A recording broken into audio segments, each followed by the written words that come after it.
2장 19절부터 21절까지 귀 쓰고 천이 쓰는 그릇도 하나님께서 이미 인쳐 놓았다라는 겁니다. 그걸 염두에 두시고 그 인쳐 놓은 것을 확정함으로써 중요한 건 뭐냐면요. 이단을 이단으로서 드러내는 일도 누가 하시는 거예요? 하나님께서 하신다는 게 성립하는 거죠. 그러니까 연결성이 너무 중요한 거예요. 그러니까 천이 쓰는 거, 귀하게 쓰는 거 내가 이미 정해놓았다. 그걸 지금 내가 드러내겠다. 드러내는 유일한 방법이 뭐냐면 복음을 복음으로 전파하는 걸 통해서 그렇게 하신다는 거죠. 그래서 먼저 거짓된 이단을 징계하는 내용이 나타납니다. 22절부터 26절에 보면 주의 종의 행동과 또 직무지침에 따른 이유를 알려줍니다. 적어도 세 가지 내용을 소개하고 있죠. 청년의 정욕을 피하고 주를 깨끗한 마음으로 부르는 자들과 함께, 어떻게 보면 동역자들이죠. 동역자들과 함께 의와 믿음과 사랑과 화평을 좇으라. 이게 다 하나입니다. 하나님의 의가 의되는 것은 하나님이 주신 은혜의 선물, 믿음, 그리고 하나님의 자비, 그리고 화평하도록 하나님의 교회를 평화로 은혜와 평강 이런 말씀 있잖아요. 하나님 안에 있는 평강으로 정리를 할 수 있습니다. 그게 뭐로 나타나냐면요. 어리석고 무식한 변론을 삼가하게 되는 거죠. 어떻게 보면 평화의 상태가 판단에 있어서 가장 중요한 상황도 되죠.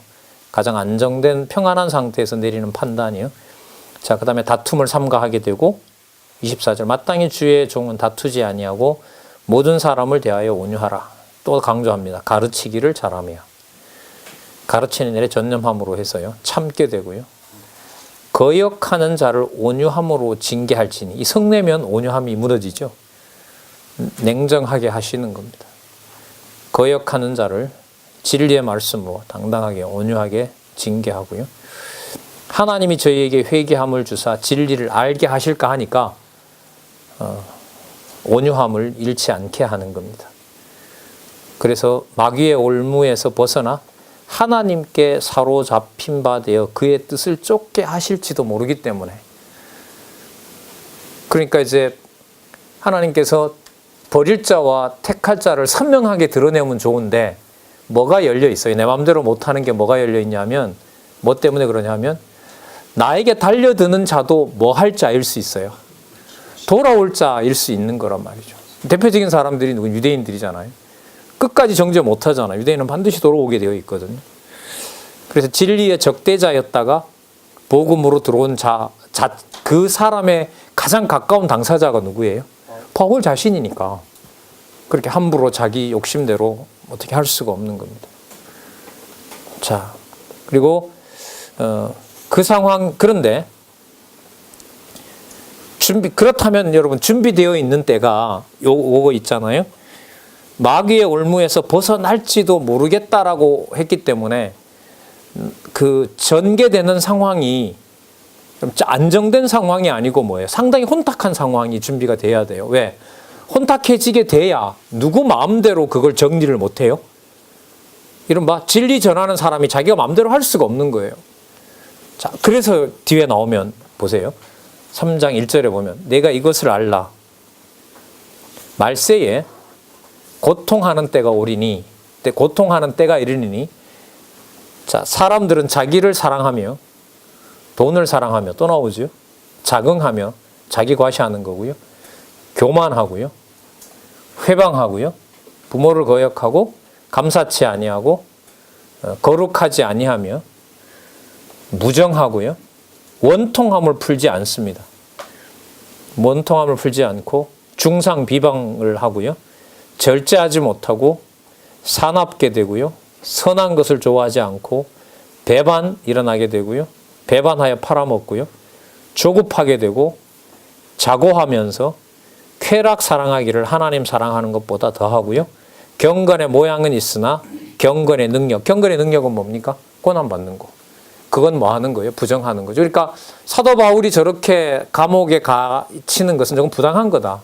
저건 바르지 않기 때문에 어디에 가 있다? 거기에 가 있다. 그래서 고난을 무력화시키는 거죠. 자, 우리 이게 말세라는 말을 좀 더 설명을 드리면 예수님이 이미 초림하셨고 가셨고 재림하는 그 사이가 바로 뭐냐면 말세라고 할 수가 있겠죠. 그리고 지금 이 경우로 보면은 본문에도 강론 주석에도 나오지만은 예루살렘의 멸망이 다가올수록 유대인들의 사회는 그야말로 풍지박산납니다. 그리스도가 뭘 던지러 왔다 그랬죠? 불을 던지러 왔다 그랬습니다. 그러니까 사실 태우러 온 거거든요. 모형을 끝장을 내러 오신 거예요. 그러니까 형제가 형제를 미워하고 뭐하고 그냥 진짜 이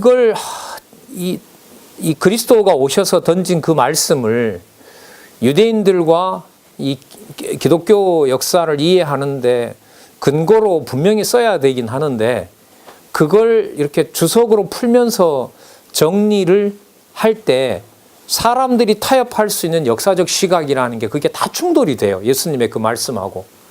근데 그 상황에서 하나님은 하나님의 교회를 또 진리를 진리되게 하신다는 게 지금 이 투쟁에 있어서 무장에 있어서 아주 중요한 배경이 되거든요. 지금 이 상황은 예루살렘 성전이 멸망하게 되니까 로마에 붙는 자부터 해서 민족의 배반자부터 시작해서 거기다가 또 뭐예요? 기독교인들은 또 제3자로 노는 거죠. 그러니까 로마 편도 아니고 아까 당장 보세요. 권력에 충실하라고 했으니까 기독교인들 같으면은 또 유대교는 아니잖아요. 그럼 유대인들이 봤을 때도 상관이 없는 짓을 하고 로마에서 봤을 때도 유대인이긴 유대인인데 또 유대인들하고 다르고 그러니까 몰릴 때는 어떻게 돼요? 민족의 반역자들이다. 저 인간들은. 예루살렘이 이렇게 고통스러운데 그 거지같이 왔다가 그냥 어느 날 사라져버린 그 예수를 누구로요? 유일한 통치자로 믿고 있단 말이죠. 그러니까 그리스도께서 가시고 예루살렘이 멸망한 다음에 기독교인들은 모든 세상이 대적이 되죠. 왜요? 로마인에게는 황제를 섬겨야 되는데 예수를 왕이라고 얘기를 하죠. 유대인들이 봤을 때는 뭐예요? 민족의 반역자들이 되는 거죠. 이방인들이 봤을 때는 저게 같은 유대인인데 저들의 속셈은 틀림없이 유대인 중심이다라고 이방인들에게 오해를 받죠. 그러니까 어디에도 발을 붙일 수 없는 사람들이 누가 되어버려요? 유대인들이 되어버리는 거예요. 그러니까 그 사이에 그 모든 내용들이 뭐가 이루어진 거냐면 예수께서 약속하셨던 대로 뭘 던지러? 불화하게 하러 왔다는 말이 이루어져 버리는 거죠. 그 불화한 것의 결과 그리스도를 버린 만큼 누가 먹게 돼 있어요? 이걸 이방인이 먹거든요. 자, 3장 1절에서부터 그 5절까지 내용은 5절 끝에 보면 이 같은 자들에게서 내가 돌아서라. 예. 바로 예루살렘이 로마 제국에 의해서 망할 때 생겨나는 일을 이미 여기서 예고해 주고 있습니다. 그러니까 앞으로 더 고난이 온다. 더 고난이 온다. 사도 바울이 죽고 3년 후인가 망한다고 보통 그렇게 얘기하거든요. 임박해 오는 거죠. 예, 예. 자, 볼게요. 어느 정도로 또 이게 교회 내에는 힘들어지냐 하면 3장 6절부터 보세요. 저희 중에 남의 집에 가만히 들어가 어리석은 여자를 유인하는 자들이 있으니 그 여자는 죄를 중히 지고 여러 가지 욕심에 끌림 받아 항상 배우나 마침내 진리의 지식에 이를 수 없느니라. 무서운 저주죠. 항상 배우는데 깨닫는 바가 없어요. 얀네와 얀브레가 모세를 대적한 것 같이 여기 아람 역본에는 이름이 거론되어 있다 그래요. 출애굽기 그 내용이. 진리를 대적하니 이 사람들은 그 마음이 부패한 자요 믿음에 관하여 버리운 자들이라. 그러나 저희가 더 나아가지 못할 것은 저 두 사람이 된 것과 같이 저희 어리석음이 드러날 것임이라. 그러니까 남을 유혹하는 또 진리의 지식에 이룰 수 없도록 하는 그 자들의 일도 결국 하나님께서 드러낸다는 거죠. 이 모든 게 여러분들 그 말씀을 전하는 자가 자기 자리를 지킬 때 나머지 모든 것들을 하나님께서 상황으로 보면 어떻게 더 악하게 만들어요. 악하게 만들고 민족의 내부로 보면 뭐가 되고 더 혼란이 가중되고 거기에다가 또 뭐예요? 속이는 자들이 더 득세하게 되고 그 상황에서 여호와께서는 하나님께서는 뭘 하게 해요? 진리를 지켜나가는 책무를 수행하게 하시는 거죠. 그렇게 보면 한국 교회가 부패하고 지금 썩었다라는 그 배경이 우리가 탓할 상황이 아니라요. 그 상황이 진리투쟁을 할 수 있는 무장의 배경이 되는 겁니다. 그래서 이렇게 오늘도 뵙고 저도 다시 말씀드릴 수 있는 기회가 됐고 그 사이에서 이제 하나님께서 우리를 쓰시고자 하는 어떤 준비, 투쟁, 양육을 저희들이 하도록 하신다. 그게 이렇게 뵐 수 있는 이유라고 생각을 합니다. 자, 10절에서부터 12절에 보시면은 핍박과 고난이 약속이 되어 있잖아요. 자, 경건한 자는 핍박을 받게 된다라고 얘기를 합니다. 나의 교훈과 행실과 의향과 믿음과 오래 참음과 사랑과 인내와 핍박과 고난과 또한 안디옥과 이고니온과 이거 안디옥 여러분 북쪽 이스라엘 그 위쪽에 이방 기지였죠. 이방 전도 이고니온 루스드라 헬라 반도 그 터키 땅이죠. 당한 일과 어떤 핍박 받는 것을 내가 과연 보고 알았거니와 이 말을 왜 하죠? 이 디모데한테 너도 뭐 한다? 이거 그대로 다 당한다. 성경의 9가지 열매도 더 나갑니다. 이게 교훈과 행실과 의향과 믿음과 오래 참음과 사랑과 인내와 핍박과 고난과 루스레에 당한 일과 핍박받은 거. 자, 알았거니와 그 다음 말씀 중요하죠. 주께서 이 모든 것 가운데서 나를 건지셨느니라. 하나님이 너에게도 그렇게 하실 것이다. 무릇 그리스도 안에서 경건하게 살고자 하는 자는 핍박을 받으리라. 자, 그 다음에 우리 목사님들 너무나 잘 아시는 시간 관리를 그러면 어떻게 하느냐. 그 유명한 구절입니다. 악한 사람들과 속이는 자들은 더욱 악하여져서 속이기도 하고 속기도 하나니 꼭 그대로 이루어져야 됩니다. 그러나 너는 배우고 확신한 일에 거하라. 그 배우고 받고 듣고 본바라고 아까 말씀드렸었죠. 내가 네게서 배운 것을 알며 신앙의 족보가 필요합니다. 꼭 가르치는 자가 있습니다. 그러니까 악한 시대지만 다 버리는 게 아니고요. 그 사이에 꼭 전하는 자를 하나님께서 주십니다. 내가 네게서 배운 것을 알며 또 어려서부터 성경을 이게 구약이겠죠. 성경은 능히 너로 하여금 어려서부터 성경을 알았나니. 자, 이것은 이제 신구약인지는 모르지만 구약은 기본일 것이고 또 그 사이에 편지를 할머니와 어머니가 받아서 전했는지 아니면 예루살렘에 와서 가서 들었는지 누가 전해줬는지 모르지만 어려서부터 성경을 알았고요. 자, 성경은 능히 너로 하여금 자, 신약도 들어간다고 봐야겠죠. 그리스도 예수 안에 있는 믿음으로 말미암아 구원에 이르는 지혜가 있게 하느니라. 성경 연구입니다. 그 성경은 하나님의 감동으로 된 것으로 자, 이게 말씀 운동이죠. 교훈 책망, 바르게 함, 의로 교육하기에 유익하니 이는 하나님의 사람으로 온전케 하며 모든 선한 일 또 나오죠. 모든 선한 일을 행하기에 온전케 하려 함이라. 한마디로 말하면 성경 연구입니다. 그러니까 가장 악한 시대를 섭리하시는 이유가 무엇만 연구하도록 하신다 보면 돼요. 성경만 연구하신다고 하시려는 걸로 보면 돼요. 내 목회 인생 이런 일을 왜 일어났느냐. 이 경우로 보면 딱 하나죠. 말씀대로 연구할 수 있도록 하나님께서 지금까지 섭리해 오신 거죠.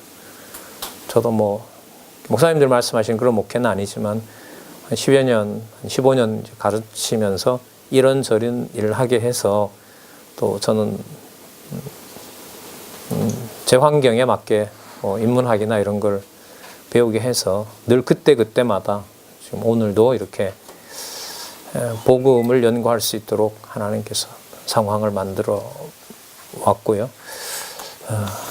주의 택한 백성들에게는 그렇게 공부할 수 있도록 성령께서 기록된 말씀으로 그렇게 안내해 오셨다고 봅니다.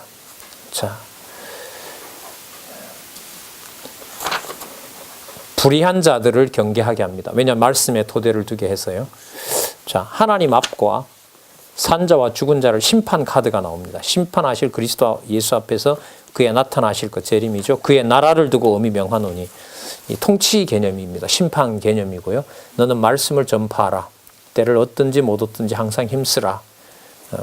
범사의 오래 참음과 가르침으로 경책하며 경계하며 교훈하라. 연구해서 가르치는 거 이상 이하도 없습니다. 때가 이르니 사람이 바른 교훈을 받지 아니하며 기가 가려워서 자기 사익을 쫓을 스승을 많이 두고 그런 환경 속에서 복음 전하게 되는 거죠. 또 그를 진리에서 돌이켜 허탄한 이야기를 쫓으니라. 이런 허탄한 이야기, 이른바 신화죠. 그런 신화, 여러분 유럽 학문이라는 게 결국 신화의 신화로 돌아가는 거예요. 유럽의 모든 문화가 다 신화로 돌아갑니다. 영화도 돌아가고 노래도 돌아가고 학문도 글로 돌아가고요. 성경을 버리고요. 그런 문화 속에 여러분 성경 신학을 하나님께서 이 시대에 우리에게 허락을 해주셨습니다. 바른 교훈이 무엇인지, 심판의 척도가 무엇인지. 자, 그 다음 좀 더 힘들죠? 내용으로 보면. 전도인의 일과 직무가 뭔지, 결국이 무엇인지 여기 나옵니다. 그러나 너는 모든 일에 근신하며 고난을 받으며 전도인의 일을 하며 내 직무를 다하라.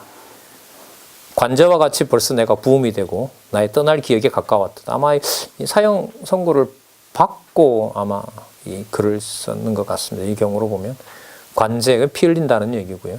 7절에 보면 여기서 이제 종결이 되네요. 이게 선한 싸움이래요. 이제까지 왔던 선이 결국은 고난과 함께 뭐 하게 되는 거죠? 고난과 함께 진리의 복음, 주신 생명만큼 전하도록 한 게 선한 싸움이고 선한 행실이었다고 보시면 되죠. 이게 교회를 일을 취하려는 자들과 달리 무장시키는 내용이라는 것도 이제 지금 또 말씀드릴 수가 있고, 나의 달려갈 길을 마치고 믿음을 지켰으니 이제 후로는 나를 위하여 의의 면류관이 예비되었으므로 주 곧 의로우신 재판장이 그날에 내게 주실 것이니 내게만 아니라 주의 나타나심을 사모하는 모든 자에게니라. 이거 데살로니가 전후서에 이미 나타났던 거죠. 자,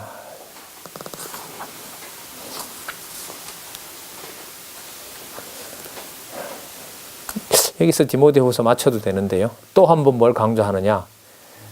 자, 하나님께서 이런 선한 싸움을 싸우도록 하셨기 때문에 아시아 교회가 나를 버리는 것도 나쁜 게 아니라 뭐다? 좋은 거다. 넘겨보세요. 9절. 너는 어서 속히 내게 오라. 자, 데마는 이 세상을 사랑하여 나를 버리고 데살로니아로 갔고, 그리스계는 갈라디아로, 디도는 달마디아로 갔고, 불가리아 쪽이죠. 누가만 나와 함께 있느니라. 예. 사도행전을 기록하도록 하고요. 누가복음 기록하기 위한 누가만 나와 함께 있느니라. 그러면 동역자가 있다는 거예요? 없다는 거예요? 모두 다 떠났다는 말을 못해요. 왜? 모두 다 떠났는데 누가만 있으니까 동역자가 있는 거죠. 참 묘하게 만들어 놓습니다. 진짜. 그러니까 진리를 함께하는 동역자들을 누가 모아주시죠? 하나님 모아주시죠. 누가 원하는 인적 구성을 하세요? 하나님이 원하는 인적 구성을 하시죠. 누구 방식대로 하세요? 하나님 방식대로 하시죠. 그래서 진리의 동역자를 하나님께서 만들어 주신다는 사실을 기억을 하시면요, 디모데후서 다음에 디도서로 가는 다리가 생깁니다. 마지막 이 디모데후서 상황이 있죠. 누가만 나와 함께 있느니라. 내가 올 때에 마가를 데리고 오라. 그렇게 싫어하고 함께 가기 싫었던 마가를 마지막에 감옥으로 오는 동역자로 만들어주세요. 하나님이. 바나바 조카죠. 사도행전에 왜 절대로 안 데려간다 그랬잖아요. 이 사람은. 그 어려운 다소로 가서 소아시아로 전도하라고 하는데 지는 마가 예루살렘으로 간다고 해서 얼마나 열받았겠어요. 초기에. 근데 그 자를 누구로요? 감옥에 함께 오는 동역자로 준비해 놓고 있어요. 참 상상을 할 수가 없죠. 아까 우리 목사님들 얘기했지만 2014년에 성경신학 총서 완간되고 2016년에 성경신학 연구소가 갈라지고 2016년부터 금요일날마다 지금 진행되는 경동 강좌가 시작이 돼서 내년 상반기가 되면 3년째 끝난다는 거. 지금 상상도 못했던 일이죠. 그 바람에 저자는 강의를 하지 않을 수가 없었고, 근래에 나타난 강론집 전체 20권 강좌가 준비되고 있는 또 선교, 방송 선교에 있어서 너무나 좋은 결과를 하나님 만들게 해주셨고요. 그 바람에 근래 초교파적으로 목사님들 연구가 진행되는 거, 이게 하나님이 준비하는 동역자입니다. 그러니까 목사님 생각해보면 교회를 두고 예를 들면 교회가 된다 안 된다부터 시작해서 야 이제 와서 내가 무슨 교회를 다시 하냐부터 해서 이렇게 되면 사람들이 다 떠날 거 아니냐부터 또 들어가고 이러면 누가 남아있겠냐부터 해서 이거 전부 다 인간적인 얘기들인 거죠. 지금 이 내용으로 보면 두기고는 마가를 데리고 오라. 저가 나의 일에 유익하니라. 처음에는 뭐 하겠다가요? 해로운 존재로 만들었다가 여기 와서 유익한 존재로 하나님께서 동력자로 세워버리죠. 두기고는 에베소로 보내었노라. 네가 올 때에 내가 드로와 가보의 집에 둔 겉옷을 가지고 오고 또 책은 특별히 가죽 종이에 쓴 것을 가져오라. 예. 그리고 가르치는 자를 심히 대적하는 자들을 또 한 번 경계하도록 일러주십니다. 4장 14절을 보세요. 그러니까 이렇게 되는 거죠. 떠날 자 다 떠나게 하고요. 동력자도 모아놓고요. 남아있는 교회에 또 따로 세워놔서 뭘 하도록 합니까? 진리 분별을 또 하게 하시는 거죠. 그러니까 여기가 감옥이든 떠나버렸든 자기 혼자 남아있든 여러분 그래서 이 저자로부터 그런 말씀 많이 들었을 텐데요. 혼자라도 한다라는 게 이 저자의 소신이 아니라 지금 디모데 전후서를 보면 뭐 누구라도 하게 해요. 혼자 남더라도 뭐 하게 해요? 하게 하시잖아요. 근데 이게 체제라는 말하고 맞아요, 안 맞아요? 지금 이게 디모데 전후서가 교회 체제를 통한 무장이잖아요. 근데 지금 이 후반부로 갈수록 그 체제가 견고해지고 있어요. 지금 인간적으로는 와해되고 있어요. 와해되고 있죠. 와해되고 있는 것인데 누가 더 견고하게 유일한 머리가 되세요? 주 예수 그리스도가 머리가 되신 거죠. 이게 바로 체제의 비밀입니다. 그래서 이 체제를 뭘로요? 일반적으로 통상 생각하고 있는 우리가 생각하는 그런 연합체로서의 체제와 맞추면 이게 안 맞아요. 안 맞아요. 그 다 떠나게 했고 아시아 교회가 다 배반했는데 무슨 이게 체제의 모범이 돼요, 이게 이 내용이 안 되면 맞지가 않거든요, 이게. 근데 진짜 누가 교회의 머리 되신다는 것만 남아요. 그리스도가 주 예수 그리스도가 교회의 머리 되신다는 거 그거 하나의 완벽한 사실만 유지되면 음부의 권세가 틈탈 수 없는 하나님의 교회가 완벽하게 견고한 겁니다. 교회가 잘못될 수는 없어요. 교회가 잘못될 수는 없어요. 어떤 경우라도 교회만큼은 든든한 거죠. 그리스도 안에서 하나님께서 창세전에 그리스도 안에서 주의 성도들과 통치하도록 약속해 주셨던 그 교회예요. 14절 볼게요. 구리장색, 뭐 세공인 같아요. 동 만들어서 이렇게 우상 만드는 사람들 있잖아요. 알렉산더, 이 디모데전서 1장 20절에 또 나왔죠, 이 사람. 구리장색 알렉산더가 내게 해를 많이 보였으며 주께서 그 행한 대로 저에게 갚으시리니 너도 저를 주의하라. 제가 우리 말을 심히 대적하였느니라. 자, 내가 처음 변명할 때와 나와 함께 한 자가 하나도 없고 다 나를 버렸으나 저희에게 허물을 돌리지 않기를 원하노라. 하나님께서 다 떠나버리게 했고 하나님께서 하나님의 교회가 무엇인지 하나님의 교회에 주 예수 그리스도가 주인 되시고 그분이 은혜와 평강의 원천이 되신다는 사실을 가르쳐줬기 때문에 허물을 돌릴 수가 없는 겁니다. 그러니까 예. 다윗이 자기 아들한테 도망쳤다가 돌아올 때 예. 그 시므이 등에서 약간 대적했잖아요. 예, 예. 죽을 때 솔로몬 보고 그는 편안하게 못 죽게 하라고 한 거하고 예. 되게 뒤끝 있는 것처럼 보이죠. 예, 예. 경계를 하게 하시지만은 사도 그 다윗에게 이미 보여준 것은 하나님께서 원수를 지목은 하지만 자기가 원수 갚게 못하시죠. 그 예를 들면 구리장색 알렉산더를 지목은 하지만 두 가지를 열어놓죠. 돌아올 수도 있기 때문에 정죄 못하고 심판은 누가 하기 때문에 더 관여 안 하고 하나님이 하시기 때문에 관여 못하고. 예를 들면 강단에서 요즘 예를 들면 박 장로님 요즘 공부 안 합니다. 당회가 자꾸 진리 문제로 가지고 당회가 지금 사실 성도님이 시끄럽습니다. 예를 들면 기도해 주십시오. 그렇게 말하고 당회를 대신하는 총회를 열어가지고 제명을 하는 일을 안 한다 이 말입니다. 쉽게 말하면. 근데 무슨 일이 있을 때마다 여러분들, 목사님들은 정기적으로 만들어서 뭘 만들어요? 노회법, 총회법 경고하게 하잖아요. 지금 점점 어떻게 침범할 수 없는 법을 만들고 끝에 가서는 정치적인 어떤 세력하고도 연합을 하면서 그 교회를 흔들 수 없도록 만들어가고 있잖아요. 성경과는 반대로 하는 거죠. 그러니까 이게 목사님 이게 얼마나 냉정하나 보세요. 건드리지 못하게 하고 상황은 점점 좋게 만들어요? 악하게 만들어요? 악하게 만들어요. 그래서 이제 저 스스로도 묻지만 이런 방식의 하나님의 섭리가 뭐가 그렇게 좋으셔서 그렇게들 열심히 하냐고 난 내 스스로 생각해도 난 진짜 난 답을 못 내리겠어요. 답은 하나는 나와요. 아, 이건 내가 하는 건 아니다. 인간적으로 제정신이라고 말하면 내가 할 수가 없어요, 이걸. 앞뒤가 안 맞는 이걸 어떻게 해요, 이거?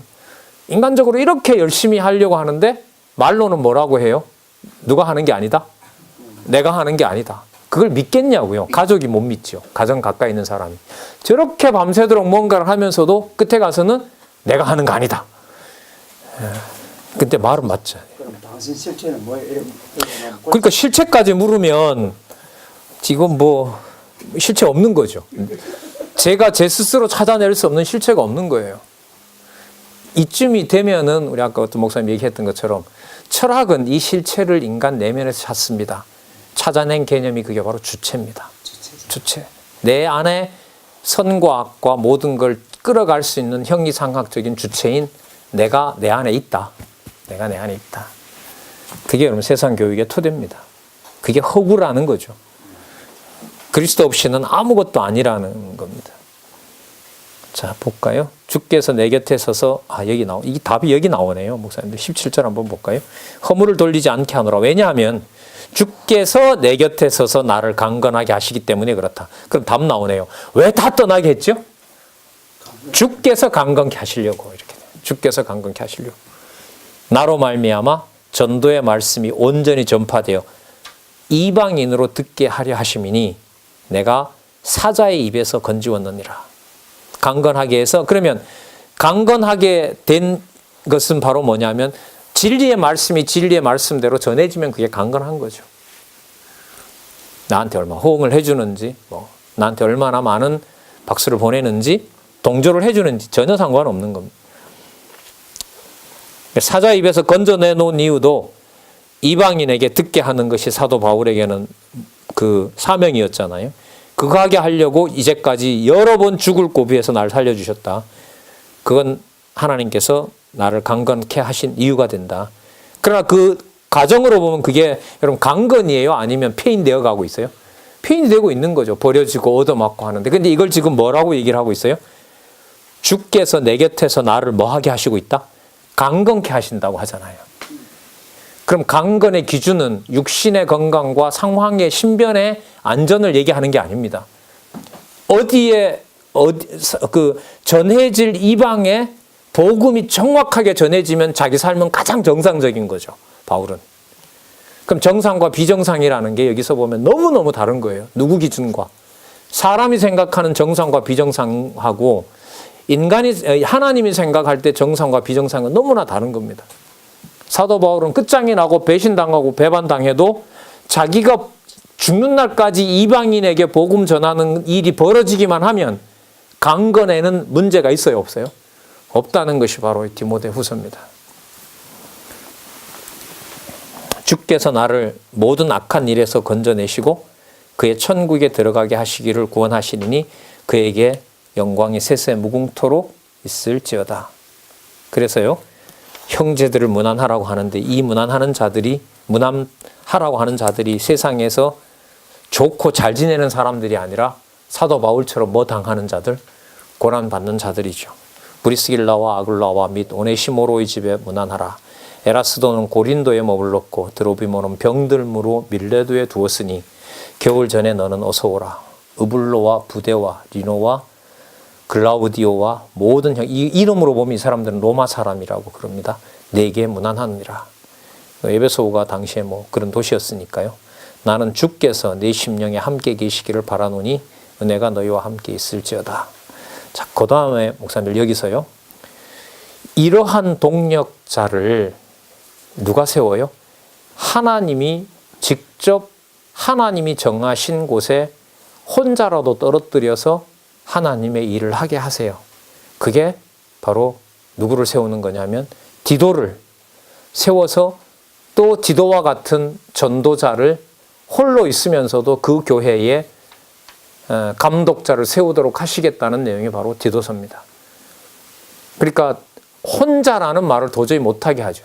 그러니까 지금 4장 19절과 22절 상황보다가 어떻게 보면 더 고립무원이 되는 상황이 누구냐면 디도예요. 그러니까 혼자라도 한다라는 얘기가요, 이 저자의 입에서 이렇게 자기 철학을 말한 게 아니고요, 교회 체제를 통한 무장의 흐름이, 인간적으로 보면 교회 체제가 붕괴되어 나가는데 누구의 교회는, 누구의 집인 누구의 교회는, 하나님의 집인 그리스도의 교회는 체제가 어떻다? 영원하다라는 사실을 강조하는 내용이 바로 교회 체제를 통한 무장입니다. 디모데 전후서, 디도서, 빌레몬서입니다.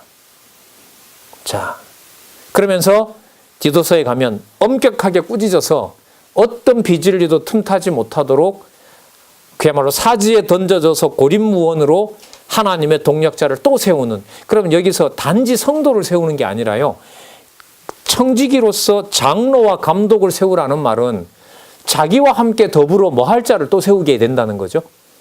고난받고 죽을 자를 또 세워주는 거죠. 그러니까 나와 함께 죽자, 이런 자를 하나님께서 말만 하면 다 거짓말인 크레타 섬에도 하나님이 누구를 세운다? 감독을 세운다는 거예요. 단순한 형제가 아니고요, 함께 죽을 동력자를 준다는 거죠. 근데 그 사실이 이미 앞에 나왔죠. 아시아 교회가 다 버렸는데 누가 와요?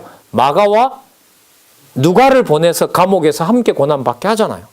여러분, 그게 또 온전한 체계입니까? 이걸 체계로 안 보시면 디모데 전후서에서부터 빌레몬서까지 말씀하는 교회 체제를 통한 무장이라는 게 안 들어옵니다. 겉돌아 버리게 돼요. 다 떠났고, 이제 다 떠났고, 다시 한번 반복할게요. 다 떠났고, 마가와 누가와 함께 하고, 다 보내버렸고, 혼자 남아있고, 또 혼자 남아서 크레타 섬에 남겨진 디도에게 또 혼자 남게 될 지도자를 세우는 것이 교회 뭐라고요? 체제라는 거죠. 예, 목사님. 그래 저기 킹게임스 번역에 예. 끝머리 부제가 하나 있는데요. 예. 에베소 사람들의 교회의 첫 감독으로 시험받은 디모데에게 보내는 두 번째 서신을 바울이 네로 앞에 두 번째 불려 나갈 때에 로마에서 써서 보내고 이런 게 있어요. 네, 그러니까 뭐 그런데 이제 전승에 의해서 이제 디모데 후서가 이제 유언이다. 그러니까 여기 보면 본문에도 보면 이제 뭐 관제로 이미 다 확정이 되어 있고요. 그러니까 마지막 유언이라고 하죠. 그러면 이 상황으로 보면 이게 진짜 사도 바울이 거쳐갔던 그 아시아 교회와 안디옥으로부터 시작한 위에 있는 그 아시아 교회 전부와 이쪽 아가야 반도와 그 교회들이 전부 다 뭉쳐지는 게 아니라 지금 무슨 지경이에요? 다 흩어지고 해체된 경우거든요. 근데 지금 이 타이틀을 뭐로 잡고 있어요, 이게? 교회 체제를 통한 무장이잖아요. 이게 어떻게 체제가 돼요? 저는 이 구조 공부에 이런 데서 너무나 힘이 들었어요, 사실. 근데 뭐를 탁 돌려보면 사람 중심에 안 맞는 감정을 교회의 머리 대신 그리스도가 뭐가 된다? 양육의 주체가 되시고 투쟁의 주체가 되신다는 걸로 딱 맞춰보면 이게 다 맞는 말이 돼요. 맞는 말이 되는과 동시에 내 정서와는 타협이 돼요, 안 돼요? 안 되는 거예요. 그러면 결론이 어떻게 나와요? 아, 말씀 깨닫게 되는 것이지 내가 깨닫는 것이 아니구나라는 게 이제 온몸으로 오게 되더라고요. 자, 그러니까 여기서 많이 자유로워졌죠. 잘 보세요. 사도 바울의 삶이 존경스러워 보이지만 사도 바울의 안흥매이고요. 누구를 발견하게 되는? 주 예수 그리스도를 발견하는 계기가 됐고요. 사람 관계에서 한 사람을 원망하지 않을 수 있는 길을 열어주는 거, 이거는 굉장히 중요한 거잖아요. 목사님 잘 아시는 것처럼. 진짜 미워 죽겠는데 거기에 대해서 뭐예요? 미워하지 않을 수 있는 여지를 성경을 통해서 깨닫게 된 것만 하더라도 자유로운 거 아니에요? 함께 하다가 배신 당한 경우 많잖아요. 근데 그 배신에 대해서도 뭐가 있어요? 그 배신이 전부가 아니라는 여지를 열어주는 거, 이게 얼마나 자유로운 거예요? 그냥 억울하지만 막 억지로 막 생으로 참는 것하고는 다르잖아요. 자, 그래서 디도서 처음의 내용이 뭐냐면 교회 치리의 실제 가운데 자, 우리 요절 한 구절 볼게요. 디도서 3요절, 디도서 3장 14절 한번 보시기 바랍니다. 디도서 3장 14절. 우리 같이 한번 읽어볼까요? 디도서. 자, 14절 읽어보겠습니다. 시작. 또 우리 사람들도 열매 없는 자가 되지 않게 하기 위하여 필요한 것을 예비하는 좋은 일에 힘쓰기를 배우게 하라. 여러분 쉽게 말하면 이게 뭐냐 하면은요, 연보입니다. 그러니까 어떤 지대에서 어느 누구도 합력자가 생길 수 없는 상황에서 진리를 전하는 감독자들과 좋은 것으로 함께 나누도록 연보 생활이 가능하도록 하신다는 거죠. 그 말은 무슨 뜻이냐면 연보가 나온다는 말은 진리와 함께하는 누가 있다는 말이에요. 동력자가 있다는 얘기죠. 그래서 이게 지금 뒷부분에 해당되는 3장쯤에 여러분 보시는 것처럼 이 내용이 나와요. 디도서 내용이 3장까지인데요. 이단을 치리하게 할 뿐만 아니라 거기에 선한 일을 함께하는, 지금 이 표현으로 보면 입만 열면 거짓말하는 크레타 사람들, 그레데 사람들의 별명이 뭐냐면 거짓말장이거든요. 그 자들 속에서 진리의 말씀으로 치리하게 해서 뭐까지 함께하는, 연보까지 함께하는 동력자가 있다는 거죠. 그러면 다 거짓말장이라고 매도할 수 있어요, 없어요? 없죠. 그럼 뭐가 맞아요? 체제가 맞아요, 이게.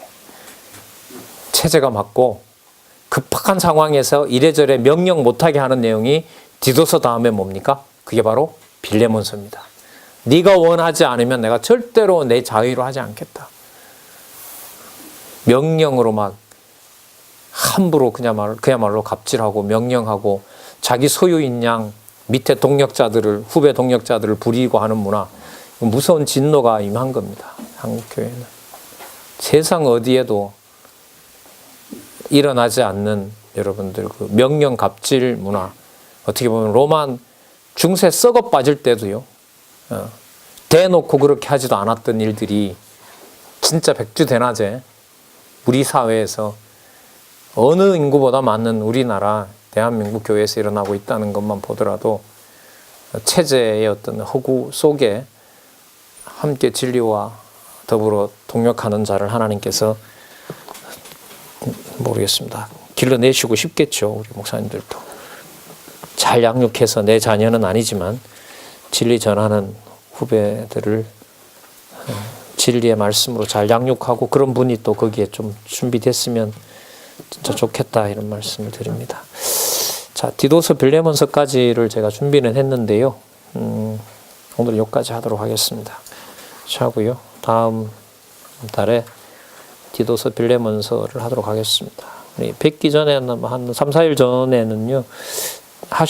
공부하셨던 내용 디모데전서부터 좀 쭉 해서 연결성을 확인하시는데 좀 도움이 됐으면 좋겠습니다. 자, 마지막으로 좀 팁이면 팁인데 9023페이지 지도 한번 보시면은요. 지금 바울은 어디에 있습니까? 제일 왼쪽에 있는 구두같이 생긴 지도 있죠.